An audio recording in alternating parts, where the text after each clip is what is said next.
Evangelho, segunda-feira da 28ª semana do Tempo Comum. O Senhor esteja convosco, Ele está no meio de nós. Proclamação do Evangelho de Jesus Cristo, segundo São Lucas. Glória a vós, Senhor. Naquele tempo, quando as multidões se reuniram em grande quantidade, Jesus começou a dizer: Esta geração é uma geração má. Ela busca um sinal, mas nenhum sinal lhe será dado a não ser o sinal de Jonas. Com efeito, assim como Jonas foi um sinal para os ninivitas, assim também será o Filho do Homem para esta geração. No dia do julgamento, a Rainha do Sul se levantará juntamente com os homens desta geração e os condenará. Porque ela veio de uma terra distante para ouvir a sabedoria de Salomão. E aqui está quem é maior do que Salomão. No dia do juízo, os ninivitas se levantarão juntamente com esta geração e a condenarão, porque eles se converteram quando ouviram a pregação de Jonas, e aqui está quem é maior do que Jonas. Palavra da salvação. Glória a vós, Senhor. Segunda-feira da 28ª semana do Tempo Comum, em nome do Pai, do Filho e do Espírito Santo. Amém. Queridos irmãos e irmãs, a Santa Liturgia hoje nos traz de volta para o 11º capítulo do Evangelho de São Lucas. E mais uma vez a Divina Providência confirma um tesouro que temos tido a oportunidade de desfrutar ao longo desses meses em que meditamos a Palavra de Deus diariamente. Que tesouro, Padre! A beleza é que a Palavra de Deus vem sempre acompanhada do testemunho da Igreja, do testemunho dos santos. Por mais uma vez, temos hoje a celebração da memória de um santo cuja vida testemunha abertamente o texto bíblico que estamos ouvindo. Hoje a Igreja celebra a memória de São João 23, o Papa que deu início ao Concílio Vaticano II. E nós ouviremos daqui a pouco a alocução de abertura do Concílio Vaticano II, que foi pronunciada por ele, o seu discurso de abertura. E ali vamos ver exatamente e com muita clareza o Santo Padre dizendo: a Igreja é o testemunho para esse tempo. O sinal da comunhão com Deus se revela na comunhão com a Igreja. Com toda clareza, ele apresenta isso. E o que tem a ver, Padre, isso com o Evangelho de hoje? Nenhum sinal será dado a essa geração. Ou seja, o que significa nenhum sinal será dado? Os profetas vinham falar em nome de Deus. E como nós podemos ver lá no diálogo da época com o rei Acais, o profeta se dirige ao Senhor e o Senhor diz: pede um sinal. O profeta se dirige ao rei e diz: pede um sinal, e o rei diz: não quero tentar o Senhor. E, enfim, eis que Deus fala: o sinal é esse, uma virgem dará à luz, e o seu filho será Deus conosco, será o Emanuel, e faz a profecia relacionada à encarnação de nosso Senhor, a encarnação do Verbo. Todos os sinais concedidos por Deus por meio dos profetas, atenção, no Antigo Testamento, eram sinais pré-figurativos, eram sinais que anunciavam um grande acontecimento que estava por ser consolidado por Deus, a aliança definitiva com Israel. Todos eles apontavam sempre nessa direção última, o dia em que a nova e eterna aliança seria celebrada pelo Messias, Rei e Senhor. Então, não será dado um outro sinal, porque estamos na plenitude do tempo. Eis que o próprio Senhor, eis que o Deus verdadeiro e vivo está presente no meio de nós, e esse é o sinal.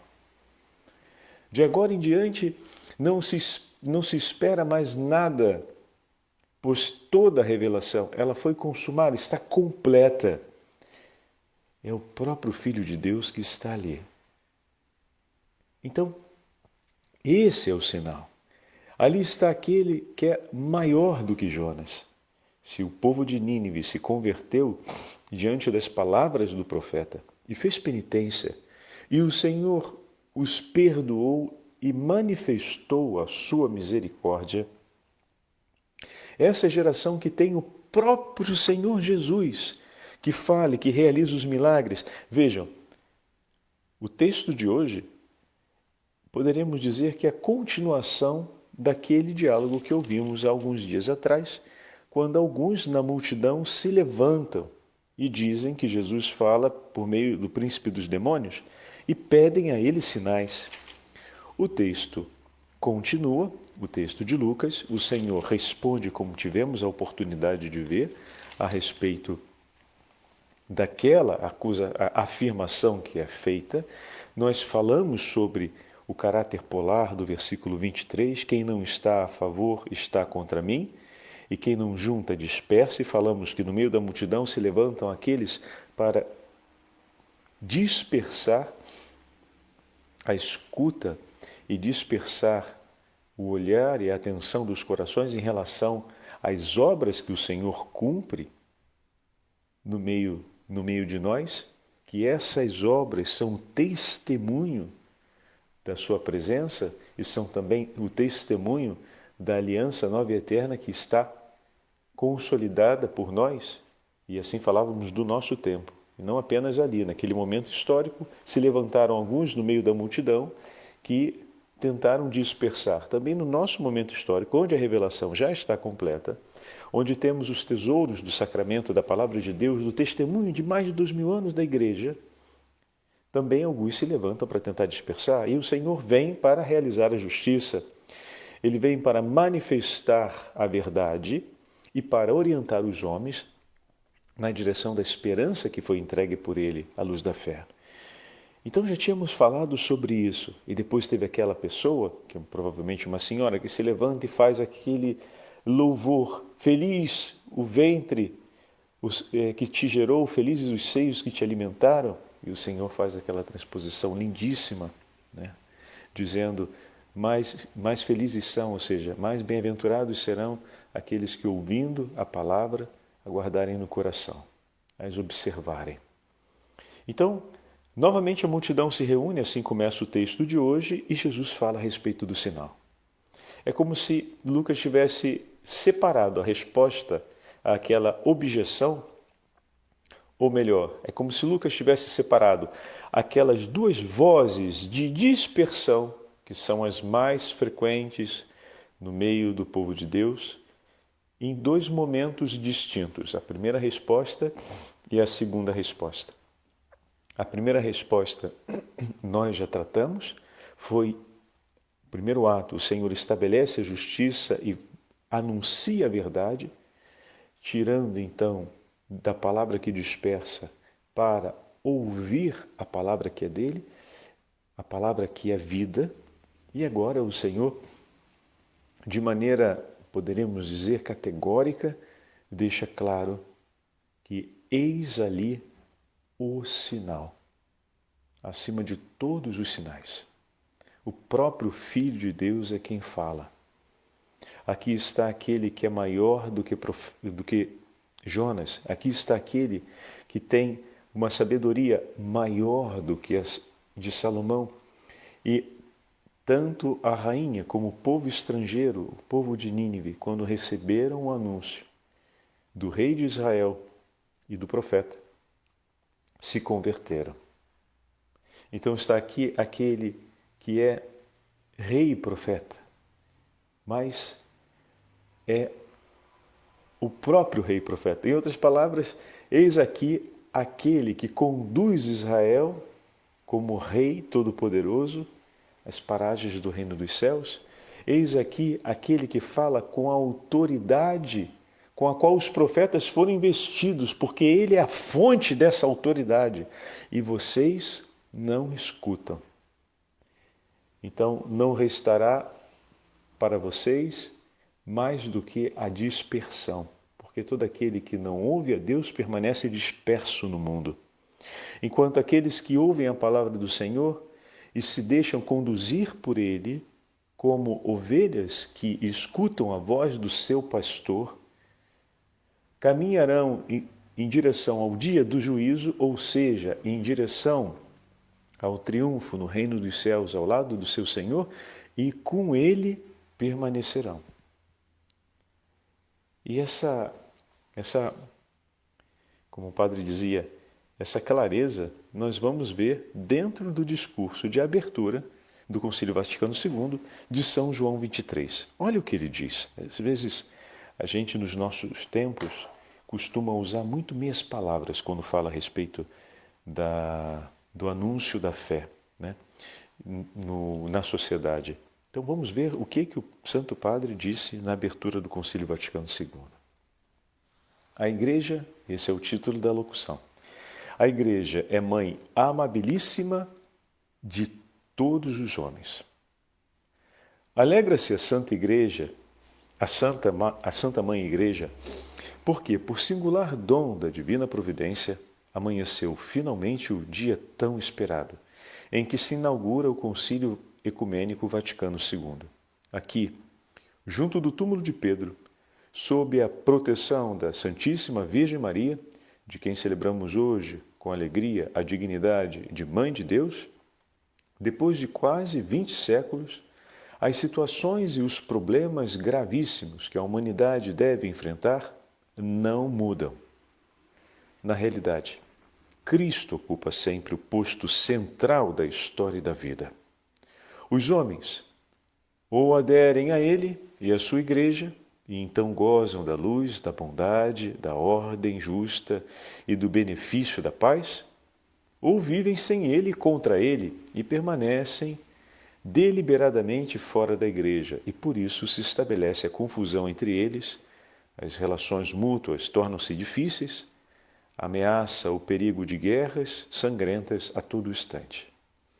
Ao iniciar-se o Concílio Ecumênico Vaticano II, é evidente, como nunca, que a verdade do Senhor permanece eternamente, como nos escreve o salmista. De fato, vemos como de uma época para outra as incertas opiniões dos homens se contradizem mutuamente e muitas vezes os erros se dissipam logo ao nascer, como a névoa ao raiar do sol. Sempre a Igreja se opôs a esses erros, muitas vezes até os condenou com severidade. Nos nossos dias, porém, a esposa de Cristo prefere usar a medicina da misericórdia, em vez de recorrer às armas do rigor. Ela pensa que é melhor ir ao encontro das necessidades atuais, mostrando a validez da sua doutrina, do que recorrendo às condenações. Não é porque faltem doutrinas falsas, opiniões e ideias perigosas contra as quais nos devemos precaver e opor, mas porque todas essas coisas estão tão abertamente em contradição com os retos princípios da honestidade e produziram frutos tão perniciosos que hoje os homens parecem espontaneamente inclinados a reprová-las, sobretudo aquelas formas de viver que ignoram a Deus, a sua lei, os seus valores, a confiança excessiva nos progressos da técnica e o bem-estar fundado exclusivamente na comodidade da vida. Olha que interessante. Então, ele já está chamando a atenção a um fenômeno que perdura até os nossos tempos. Mas a coisa significativa é que ele começa o seu discurso, ainda que diga em seguida que o foco sobre a misericórdia se tornará mais evidente no seio da Igreja. Desse momento em diante, a clareza entre a distinção sobre o que a Igreja anuncia e, através do ensinamento da Igreja, o caminho que nos leva a Cristo e a verdadeira concórdia e paz, e o caminho que não nos permite isso porque, por excluir Deus ou não colocar Deus ao centro, leva o homem à dispersão e à confusão. Então, isso é muito claro no discurso do Santo Padre. Depois ele fala a respeito da misericórdia e agora ele recoloca para nós os perigos que também são os perigos do nosso tempo. Então, desde o início do concílio, nos anos 60 até agora, esses perigos e essas condições, infelizmente, se agravaram de uma dispersão maior né, entre os homens na busca da verdade e uma desilusão com o mundo, uma desilusão com uma vida orientada para um fundamento em si mesmo, para a busca do prazer e da satisfação de si, ou seja, uma sociedade onde o valor da verdade está em ser feliz a qualquer custo ou ser feliz a prescindir de tudo aquilo que possa estar acontecendo à volta. Isso é terrível, porque a felicidade no Evangelho está na entrega da própria vida por amor do próximo. E aqui eu queria aproveitar para dividir com vocês esse texto de São Teodoro Estudita. Estamos no monge constantinopolitano do 700, do final do 700. E ele escreve com muita delicadeza. Esse texto nos foi proposto juntamente com as meditações da primeira parte do 11º capítulo de São Lucas, mas nós não tivemos a chance de ouvir juntos. E hoje, diante desse tema que acabamos de abrir, vem muito a calhar, porque se trata da distinção, como aquilo que vem de Deus realiza em nós e como podemos distinguir aquilo que o inimigo sussurra como proposta, que muitas vezes pode parecer interessante, mas não cumpre o que é a vontade de Deus. Escreve São Teodoro Estudita: meus irmãos e meus filhos, o inimigo ataca-nos sem cessar com todo o seu furor, mas também sem cessar é afastado pelas potências divinas que vêm em nosso socorro. Amém. Como é bom saber disso, hein? Quando alguém, depois de ter rejeitado o Espírito Santo, abre a porta e dá entrada ao desconhecimento que lhe ensina a fazer e a dizer tudo aquilo que gosta, o inimigo encontra nele uma presa fácil. Pois bem, examinemos as propriedades das duas forças em ação, dando alguma atenção ao que se segue. Quem tem o Espírito Santo tem em si a alegria e a paz, longanimidade e caridade, como nos ensina o apóstolo. Profere palavras sempre mais doces que o mel das abelhas, porque lhe saem da abundância do coração, como diz nosso Senhor no Evangelho de Mateus. Feitas iluminação e consolação para quantos as recebem, ainda que seja em alguns momentos dura, para conduzi-los à verdade. Queres saber o que é próprio do adversário? Eu digo também. Este apenas produz ira, ressentimento, maledicência, censura, infidelidade, animosidade, ódio e suficiência, rebeldia, contestação e desobediência. As palavras do coração que se abriram aos interesses do inimigo estão cheias de todas estas coisas, e também essas mesmas coisas permanecem no coração daqueles que se tornaram suas presas e que caíram sob suas garras. Essa alma, com efeito, foi abandonada pela iluminação, a santificação e a piedade, abraçando a busca de si mesma e daquilo que lhe pudesse satisfazer, terminou tornando-se satisfação para um outro. Forte, hein, a palavra? Esqueceu a alegria dos bens que não se podem dizer, nem contemplar, nem conceber. Esses bens que estão reservados para o reino dos céus, porque eles também são reservados para aqueles que seguem a vontade de Deus e acolhem a sua palavra. Que tudo o que é detestável se afaste de vós, é o que vos desejo e exorto, e tudo o que é desejável venha e vos aconteça em Cristo Jesus nosso Senhor, a quem pertence a glória e o poder, com o Pai e o Espírito, agora e pelos séculos dos séculos. Amém. Veja, um texto tão delicado, mas com uma clareza enorme a respeito daquilo que é a o acolhimento da palavra do Senhor e o efeito do acolhimento dessa palavra na nossa vida. Então, hoje o Evangelho, quando vem ao nosso encontro e nos apresenta o chamado a reconhecermos Cristo como Senhor da nossa vida, também é um chamado a reconhecermos a sua palavra. Vamos aproveitar hoje para agradecer a nosso Senhor, porque diariamente vem ao nosso encontro, fala conosco, orienta o nosso coração. De tantos modos e maneiras o Senhor cuida da gente e quer cuidar de nós através da aliança de amor do nosso coração com o seu coração. Como assim, padre? Mas o senhor falou repetitivo, quer cuidar da gente com a nossa aliança, parece óbvio isso. Sim, de fato o padre errou. Eu queria dizer que, na verdade, o Senhor escolhe de maneira,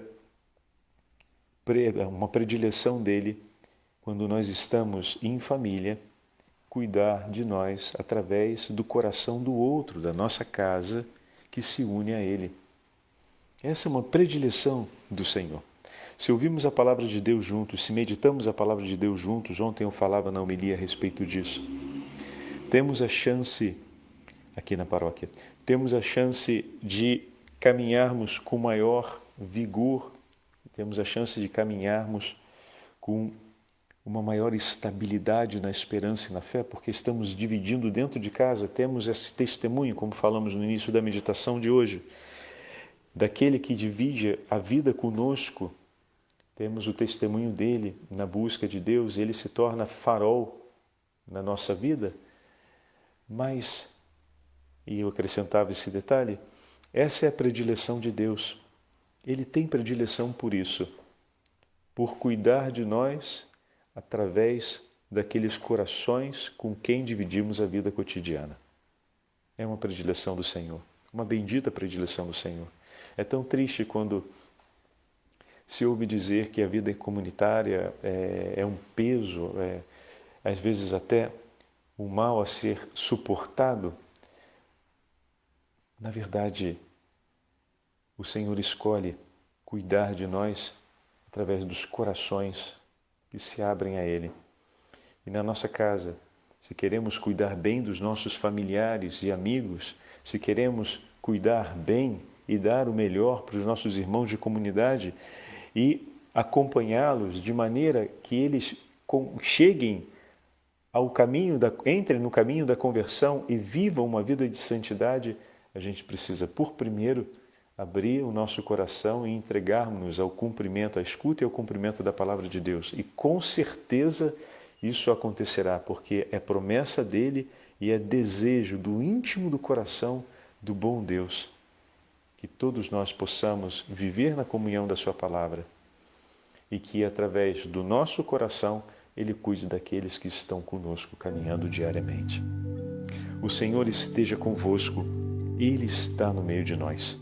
Pela intercessão de São João 23 e da Santa Mãe de Deus, abençoe-vos o Deus Todo-Poderoso, Pai, Filho e Espírito Santo. Amém.